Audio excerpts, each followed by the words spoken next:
Yo guys, how are we doing? Welcome back to the shout out. I'm so excited for this episode. We've got the country Barbie herself, Stella Lain, on the pod. Stella, how are you doing? Hi, I'm great. Thank you so much, Danny. How are you? We are great. You're Even both better now that you're great. here. Oh my gosh. I don't Even know. better. We're both Danny, so It's confusing, isn't I'm it? Danny B, Dan Wood. Dan. glad, right? Danny and Daniel.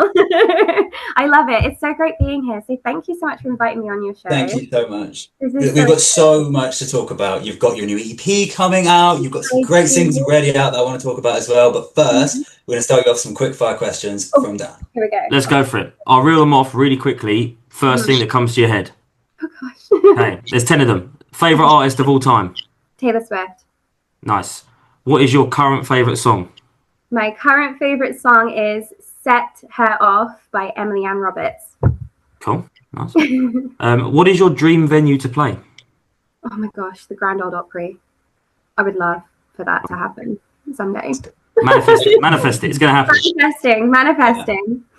What is your dream artist to support on tour? Taylor Swift.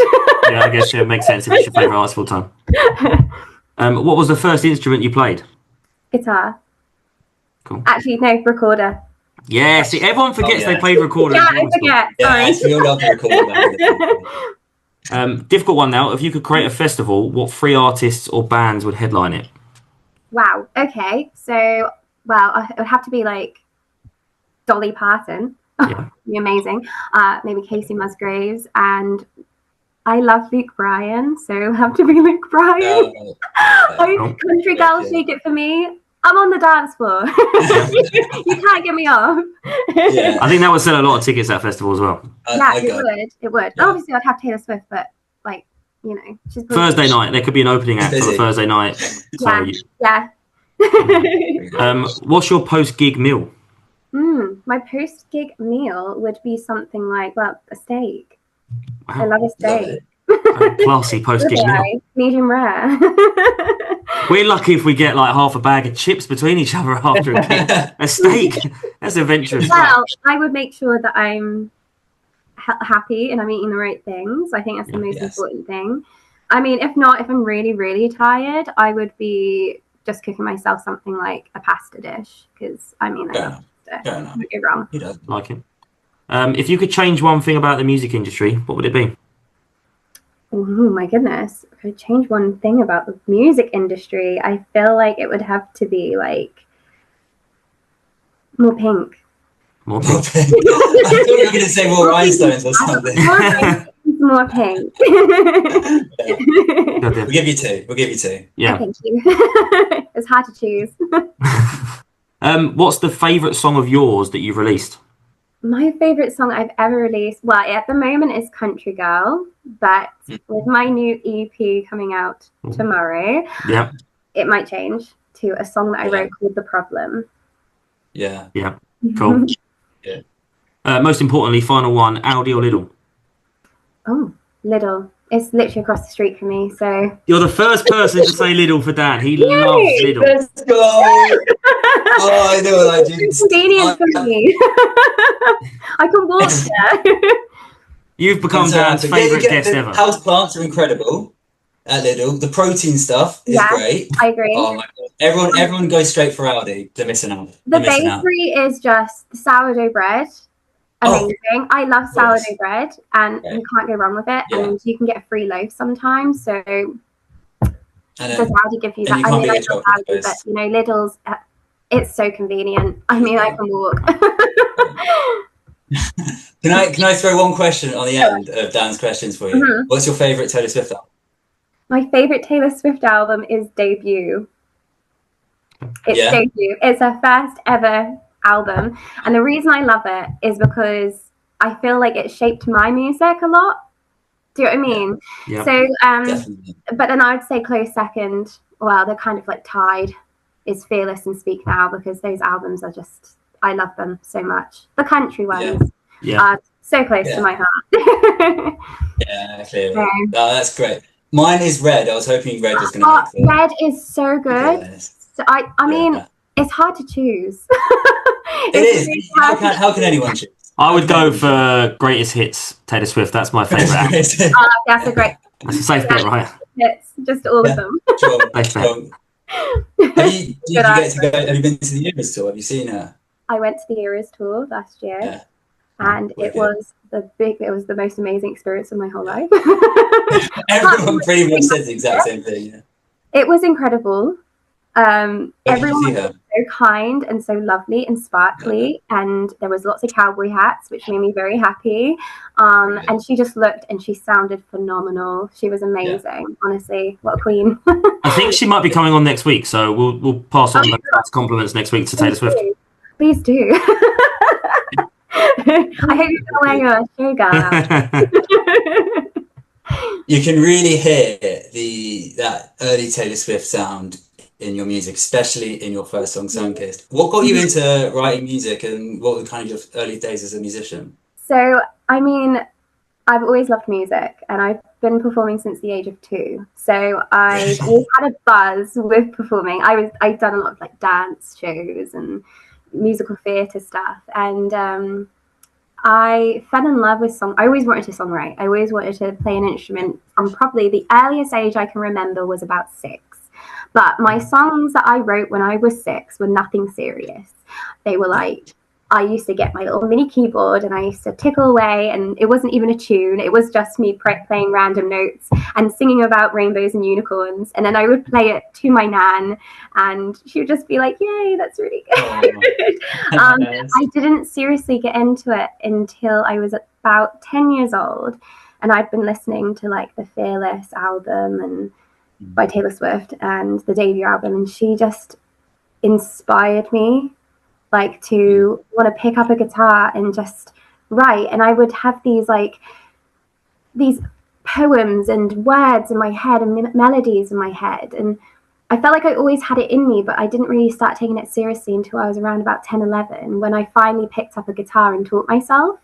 I would sit in my garage for so long, whatever the weather was, whether it was cold, whether it was boiling hot, and I would play and play and play until my fingers went completely numb, until I could play my first few chords. And the first song I ever learned how to play was Our Song by Taylor Swift. So that's why that album means a lot to me. And from then on, when I learnt my first few chords, I was just coming home from school, just like clockwork, and writing about my day, each and every day, expressing myself through words and music and lyrics, and just finding it. It was like my diary. It was like my way of expressing myself and saying things that I couldn't say in those moments in school, especially growing up. So yeah. That's interesting. So you've been writing music. Music's been a massive part of your life, for your whole life. Huge part of my life. My parents would even say I could sing before I could talk. I think that kind of says quite a bit about music and my connection to it. So I want to go on. So you've been writing music your whole life.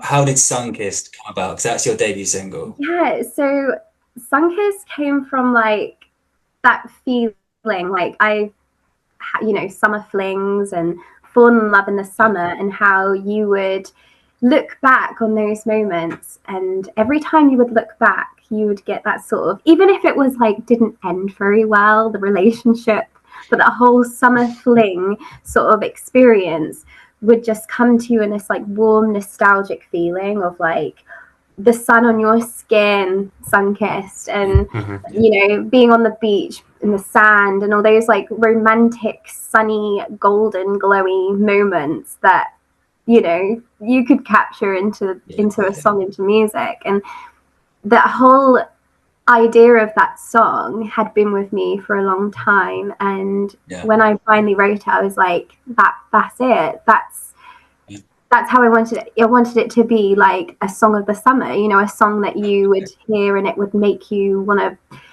roll down the windows in your car and put your hand out the window and feel like the summer breeze in your hair and drink peach iced tea, which is my favorite. Sounds amazing.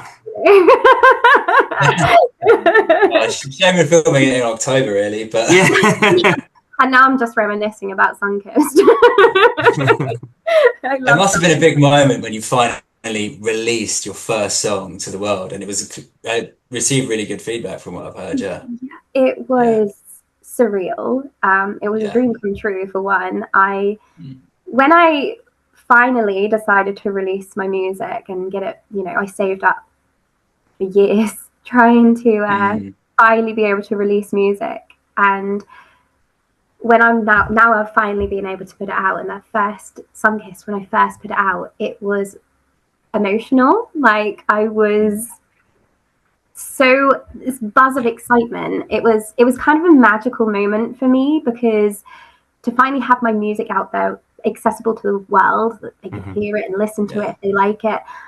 I wasn't expecting it to get such a buzz and get people, enjoying it and listening to it. And I mean, even today, I had the greatest news to hear that it was played on BBC Introducing. And I was just like, what? Oh, congrats. Thank you so much. Oh my goodness. I just literally, just before this meeting, I got the email and I was like, wow. That's great. Yeah, this was a really crazy, it was crazy to hear my song on Spotify, on Apple, and the love that I received was, I'm so grateful for it. It's unbelievable. But I'm not surprised, because it is a great tune. Deserved. It really shows like kind of one side of like who you are and what you are, but then when you release What Boy Bye, which I want to go on to now, because that shows a completely different side of you, right?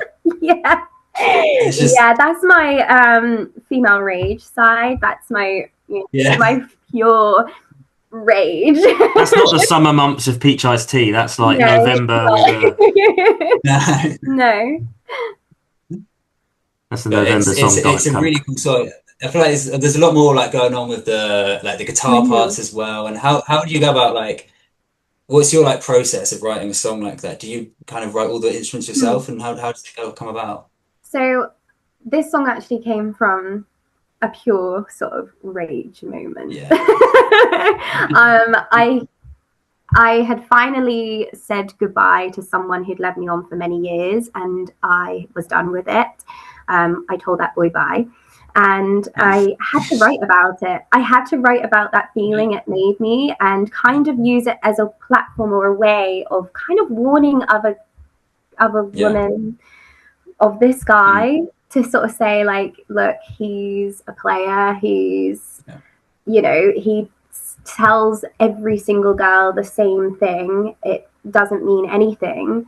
And that was kind of like where I was going with it. It came from a moment of rage. So when I wrote it, I kind of just started playing like these chords. Like it was like A minor, C, F, G. And I started playing it, and I started singing over top of it with rage. And the first part that came to me was, he's gasoline and he's going up in flames. And that was the first part of the song that I got, because I was so angry that to me he was like, wicked. But it comes across really well, honestly. It shows such a breadth to what your music can hold, and obviously Country Girl as well just takes it all to a whole new level, because that song is blown up. Thank you so much. We love sorry, go on please. Oh no, I was just gonna say, I think like with Boy Bye as well, that kind of shows that like that love I have of like country rock sort of vibes. I absolutely love artists like Carrie Underwood, and how she can put her rage into a song like, wow. And that's kind of what I wanted to do, is I wanted to do a song that was like in your face. Do you know what I mean? Yeah, totally. So your songs have been played on Country Line. Well, all of them have been played on Country Line Radio, right? Yeah, actually. That must have been crazy. Yeah. Yeah. Listening to your music on the radio. Do you know, that is so strange and so amazing, and I don't think I'll ever get used to it. It never gets old. It never gets the nicest thing ever. Old. Like I literally, every time I see that my song's going to be on Country Line, on the Homegrown with Tim, who is amazing, by the way. Shout out Tim. shout out to Tim, Nice. and I think we're also maybe in the works of doing something special together. And he's helping produce a new song for me, which is really exciting. But we'll have to wait and see. That's for another episode. That's for a second episode. That's another episode. Yeah. And he's great. Like him and his band, First Time Flyers. Oh my god, I'm huge fans. I was about to say huge fans. Huge fans. And when he played my song for the very first time, oh my gosh, that was. I mean, I don't know if you've seen the video. That was captured all in that moment, and I was.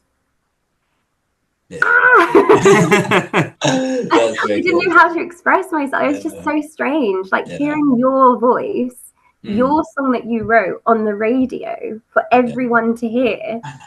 Whoa. It was crazy. It was crazy. I can't. Well, you should probably be getting used to it because you've got an EP coming out tomorrow. Yes, I do. I have an EP coming out tomorrow, which is very exciting, and it's called Stella. And the EP is generally just an introduction to me as an artist. So it's featuring my 3 singles, Sunkissed, Boy Bye and Country Girl, and 2 other new songs as well, which is The Problem and Go. And I'm just so excited to have this album, the EP even, out there, as they kind of reach into like different subgenres of country music. You know what I mean? Like different sides of the country music that I love to write. So there's a little bit of like country rock. There's a little bit of like more sort of acoustic, sort of like old school Taylor Swift sort of country, pop country, a bit of modern country in there, a little bit more venturing into a bit more traditional country. And that's just like how I wanted to showcase what I could do as me as an artist, and just some of the things that I enjoy, to write about. I like that idea of like using your first EP as like an introduction to you, almost just like a here's me, 5 songs. This is me, Country Barbie. We got the title of the episode right there. That's perfect. Yeah. So excited. What's the EP called? Shout out the EP for us. So my EP is called Stella, which is my name. Very original. But that's it's the reason I called it Stella, is because it is my introduction. So it's like, hey, this is me. Please listen, enjoy my music. Maybe you can like fulfill. It will be here. It'll be actually in the description. I'm not very good at editing, so I have to put a link in the description. We're not that high tech here. It will be in the description. I don't know how this works. It will be all over our social medias when this drops. So that's great. Oh my goodness, I love it. Yeah. Just quickly before we lose you though, let's talk. Have you got any gigs coming up? Where can people see you play? Yes, I do have some gigs coming up. I've just done a gig at the Halloween country party. So I don't know, maybe some of the guys that are watching and listening may have seen me there. And that was that's just I'm so grateful to have been able to perform there. Really cool. And then I have a gig coming up on the 8th of November at Rodeo's Country Bar in Birmingham, opening for Ryan Evans, which is amazing. Oh my goodness. Yeah, Ryan's great. So it's just so great to it's great to be at Rodeos and great to be performing with so many amazing artists. So well, thank you so much for coming on, and we're so excited for this EP. I can't wait to hear it. And guys, if you can check out the EP, check out all of our gigs, because this is going to be you're going to go stratospheric at some point. Gotta get on it now. Well, hold your horses, Danny B. We've got to do some songs in the playlist. Oh my god! Come on, Danny B. We have a shout out podcast playlist where we'll let you add one of your own songs, and then you can add a random artist into the playlist as well.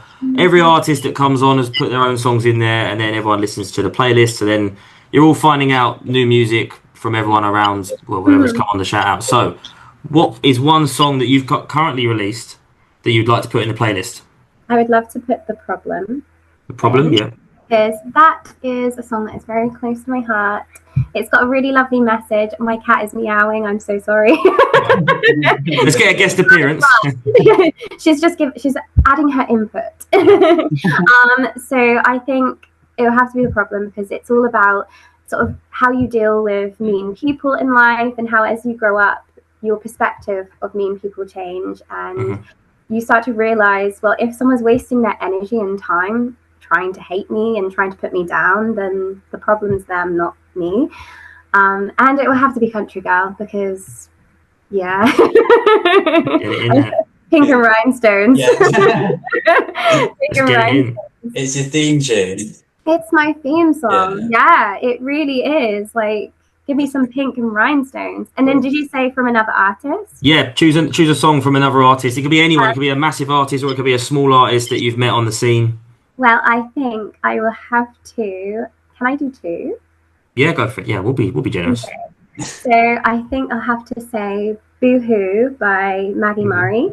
She is phenomenal, and I would also love to shout out another artist. Cool. I get the title of the song up. This is what this podcast's about: shouting out artists. I love this. Love it. And I would like to just also say that I have been working really, really hard with someone who is incredible in the music industry. I got the chance to co-write with this person, and I think there's something exciting in the works. It's really exciting. Yeah. So I am kind of going to leave this. Can I leave it as like your choice, if that's okay? Yeah. But I would like to shout out Rob Wheeler. Rob Wheeler. He is amazing, and you feel free. All his songs are amazing. I can't choose a favorite. I'll choose one. Which one should I? He is so awesome, and he's such a pleasure to write with. I feel so honored to have written with him and met him, and he is just awesome. And so is Maggie as well. She is such an amazing person. She's so kind. So if people could go and give them a listen and give them some love, that would be amazing. That would mean so much to me. I'll add Why Whiskey Why by Rob Wheeler onto the playlist. Yes, that's great. That one's great. That's a cool name. Perfect. That's what we're all about here on the shout out. It's giving you a platform. Yeah, I should say I do prefer strawberry wine than old whiskey. just wrote some lyrics to myself. Thank you so much for having me on the podcast today. Thank you for coming on. We're so excited for the EP. We're excited for everything you're going to get up to end of this year and next year. We'll have to have you back on when you release even more stuff. It's been such a great episode. And I'll have to keep you updated for any of the gigs or anywhere I'm going to be, events, anything next year. I am planning to release as much music as possible. So I'm very excited. And I just want to say thank you, everyone, and to you guys for just taking the time to listen to me and, enjoying my music. That just means everything to me. So thank you. I'm going to blow everyone a massive kiss. You guys are amazing. So thank you so much. Thank you. Thank you, Stella, and thank you for watching this episode of The Shower with Danny B, Dan Wood, and our amazing guest, Stella Lain. Stay tuned, there's loads of more cool guests coming on. Like, follow, subscribe, do all the things. Check her music out. Peace. Au revoir.